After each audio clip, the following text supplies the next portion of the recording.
When I was a kid, I was a massive fan of the Teen Titans cartoon, and one of the things that really fascinated me the most was Red X, the alter ego that Robin briefly took up when he went undercover as a bad guy. But what's interesting is that someone else took up the mantle, and it was never revealed who that was. Even now, almost 2 decades later, nobody from the production team has said a word about it. But at long last, Red X has finally been brought into the official DC Comics, and he has been unmasked. Now, look, I know that there are plenty of folks out there that are too impatient to sit through an entire YouTube video, even though they're literally on YouTube right now, presumably to watch videos. So I'll give you his identity right here and now. But let me warn you, you're probably going to be extremely disappointed. Ladies and gentlemen, the identity of Red X is Brick Pederoso. Who? That's right, good old Brick Pederoso. If you want to know who that is, then you've come to the right place. Hello and welcome to Comic Drake, where I talk about comic books and my name is Drake. Let's get into it. But before we get too far into things, I want to give a big thank you to Keeps for their continued sponsorship of the channel. As you guys have heard me mention a million times by now, 2 out of 3 guys will experience some form of male pattern baldness by the time they turn 35, and thankfully, there's Keeps. They're a subscription service that makes it easy and affordable to treat male pattern baldness, with generic versions of FDA-approved medications for hair loss. Every 3 months, you'll get the right treatment for you mailed directly to your door from a real licensed doctor. And since all the appointments are handled completely over the internet, that means there is 0 reasons for boring doctor visits or pharmacy pickups. Plus, if you need to ask your doctor any questions or raise any concerns in between, then you can message them 24/7 and also track your progress by using their handy tracking tool. If you're ready to take action and prevent hair loss, then go to keeps.com/comicdrake or click the link in the description down below to receive 50% off your first order. That's keeps.com/comicdrake. Thank you very much, Keeps, for all of your continued support, but now let's get back to the video. Red X entered the DC Comics universe in 2021 in a book called Teen Titans Academy, and man, I was so on board for this when it first came out. You see, DC Comics has always had a huge issue when it came to the Teen Titans. The team originally started way back in the 60s with a bunch of young sidekicks, but because they are the Teen Titans, it kind of puts a ticking time clock on who can be a member of the group, which is why they later rebranded to simply the Titans. That also did free up the name though for a new group of hip young teenagers to take over the original name. There's 2 groups, the Teen Titans and the Titans. You also have the issue of the cartoon being a massive success, and how fans of that might want to get into comics, but would be put off if the Teen Titans roster is completely different from the one that they're familiar with in the TV show that they were wanting to read more about in the comics. This has led to all sorts of wonky continuity about the characters' ages, who gets to be on what team, and generally has just made the Teen Titans franchise a complete mess to keep up with. Enter, though, Teen Titans Academy, where the original heroes that we all know and love are running a school to train up the next generation of young heroes. It's a fun dynamic that allows writers to have their cake and eat it too by featuring both beloved fan favorite characters while also introducing new ones that can hopefully also become fan favorites. However, that isn't really what ended up happening. Instead, Teen Titans Academy is more or less just Who is Red X? The book. And even there, it really drops the ball. So here in the comics, it's been established that much like the cartoon, the identity of Red X was one that Nightwing once used when he was going undercover, which was then taken by another unknown person. However, the kicker here in the comics though is that the identity was actually taken twice more. So the Red X that we're focusing on for most of this video is actually the 4th Red X. Now, as many of you guys know, I created a charity comic convention with my fellow comic tubers Matt Draper and Owen Likes Comics. And for one of our panels, we were lucky enough to get the writer of Teen Titans Academy, Tim Sheridan, who said this. Red X2 came in to the show and they never revealed his identity. And I believe it's Glenn Murakami himself who has said he will never reveal the identity of Red X2. So that was one of the reasons I said, well, I don't want to go down the road of getting too deep into that character, because I don't think it's my right to go in and tell you who that character's identity is or what that character's that's his story to kind of tell. That's somebody else's story. I think we can honor that character. I think that character can exist in the mask still, but and in continuity. But it would be hard. Listen, another creator might have a different opinion on it. Me personally, I would not presume to tell you who the identity of that character is. Now, despite saying that he wanted to leave the legacy of the second Red X alone, Sheridan did end up using X2 as a character in Teen Titans Academy, because he's the one that actually recruited the 4th Red X. You know, Brick Pederoso. So Brick is a brand new character that was created for the series that was revealed to have been an orphan stuck in the foster system that was taken in by an abusive couple that was working for the villain Black Mask. And their entire shtick is that they groom the children that they foster into becoming his henchmen.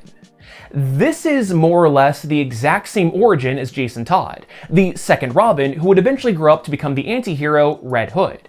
Though instead of being saved and adopted by a hero like Batman, Brick was found by the second Red X who adopted him as his apprentice after killing his foster parents. Red X lied to Brick by telling him that he's the abandoned son of Dick Grayson, and he turned him into this tool for revenge against him.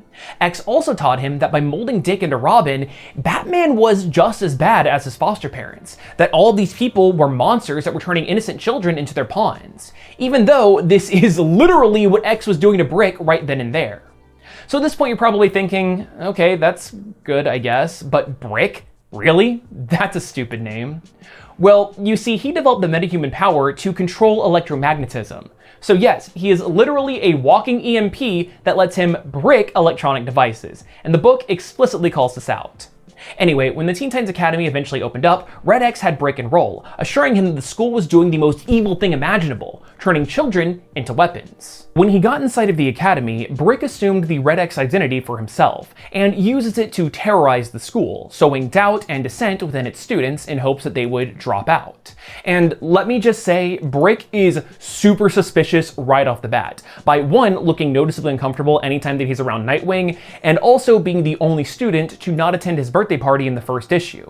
And hell, when he was discovered by Nightwing, Brick runs off for literally no reason. Subtle. I sincerely wish that I could tell you that Brick is a fun and compelling character and that the mystery surrounding his identity as Red X is tense and engaging. But it's not. Teen Titans Academy is a book that is constantly at war with itself because it has no idea what it wants to be. It fails at being a fun book about a superhero boarding school because it doesn't give any of its students any screen time for readers to actually learn about them and fall in love with their personalities, backstories, goals, or even relationships. It also fails at being a mystery surrounding the true identity of Red X because that plot is undercut with a storyline about one of the students who's half demon and could potentially trigger the apocalypse. These two plots converge when Brick is worried that the Titans might kill the Demon Boy, causing him to bring down a big bolt of energy that destroys the Titans' tower and diverts the Doomsday event from ever happening in the first place. And this should be a big, powerful moment. The Academy is destroyed. But no, it's not.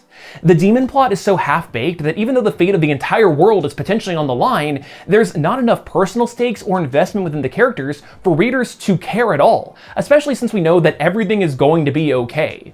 Like, dude, if the apocalypse was actually going to trigger, then DC would make a huge event around it. Or at the very least, that would happen in, like, the Justice League comic, not Teen Titans Academy. Amongst the wreckage, Brick reveals his identity and confronts his supposed father for abandoning him when he was a child, leading to a reverse Darth Vader moment when Grayson reveals that he is not Brick's father. Brick yells, "It's not true!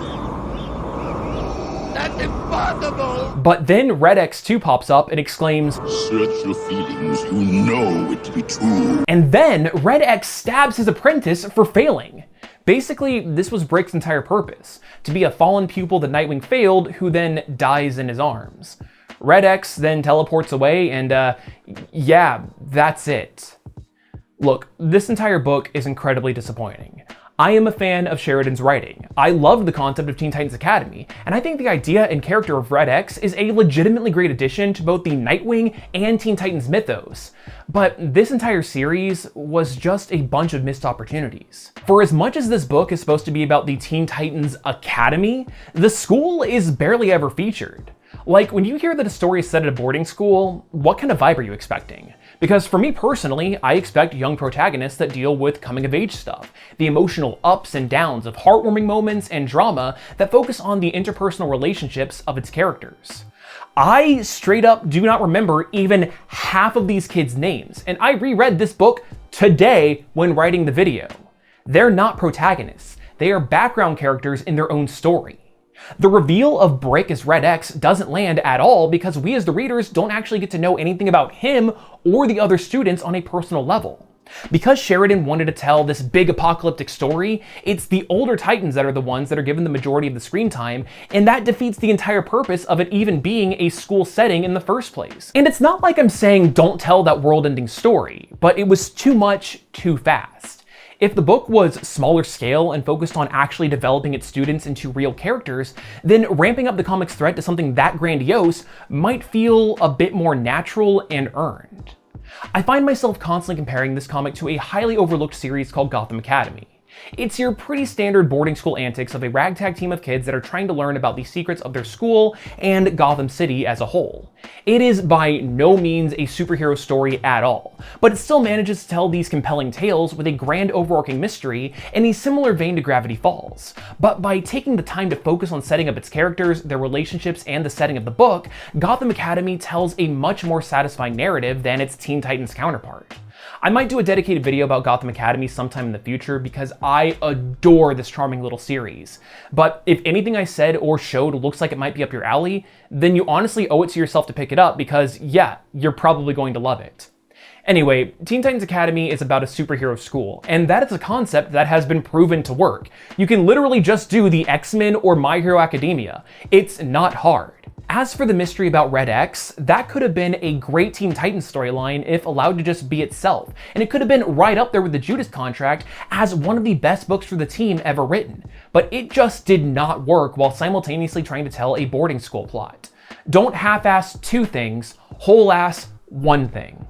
But yeah, that's all I've got for today. And if you like this video, then please consider subscribing or even watching another one. And hey, if you watched this far, then you probably like DC Comics. So I have an entire playlist with every single one of my DC Comics videos right there in one convenient spot. So maybe click on that if you're interested in hearing more. But anyway, I hope you learned at least a little something new, and hopefully I'll see you next time.